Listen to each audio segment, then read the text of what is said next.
Question here about preparing for the exams coming back to Canada, if there's anything in particular you did. So because during the time when I was preparing for my OT exams, I was actually still working full time.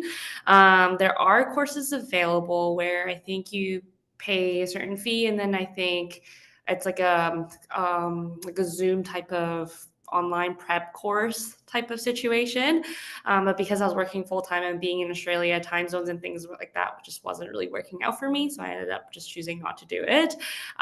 They do have packages and things you can buy where they have different sample exam questions and kind of different like prep material that can help you prepare for the exam. So I opted for that instead. And I do highly recommend seeing practice exam questions because I think that for the OT exam specifically, it really helps to kind of know what they're looking for and how they're going to ask the questions and knowing like the depth of how much you need to know as well. One thing to kind of note as well with the exams is that they touch on all of OT.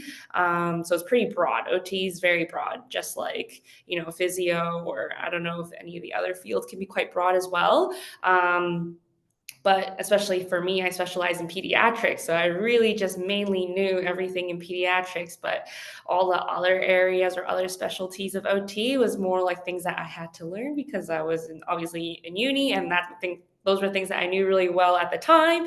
And then by the time I came around to the exam period, there was a lot that I kind of needed to brush up on. So definitely helpful to know what the exams are and like how in depth you need to know the different areas of OT.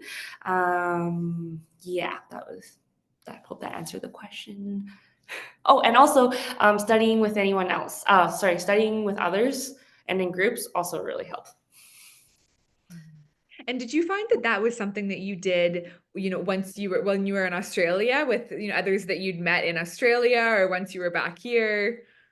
Yeah, I was doing this all in Australia. So yeah, I was fortunate. I had one other friend that I had met when I was there. So during my program, I met another Canadian, and she happened to be doing the process around the same time that I was.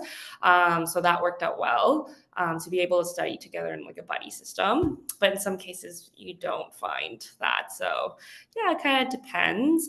But yeah, that's kind of more the national exam. Oh, sorry, this just reminded me of another thing. Yeah, so that's the national exam at the end. But there's also as a Canadian applying to be an OT, there's something called the C's process, which is like they check your documentation.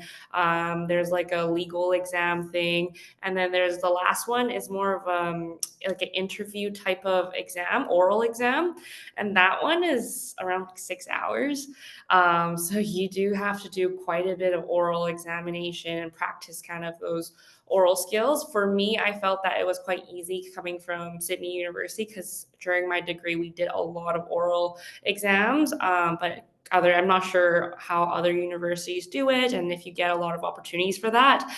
So that one, definitely prepare for it. It is quite long. So if oral exam is something that you're not super familiar with or didn't get an opportunity to do a lot of it during your degree, it would be good to kind of, yeah, have someone to practice and actually talk out and say your answer. It's a lot of case studies and things like that. So yeah.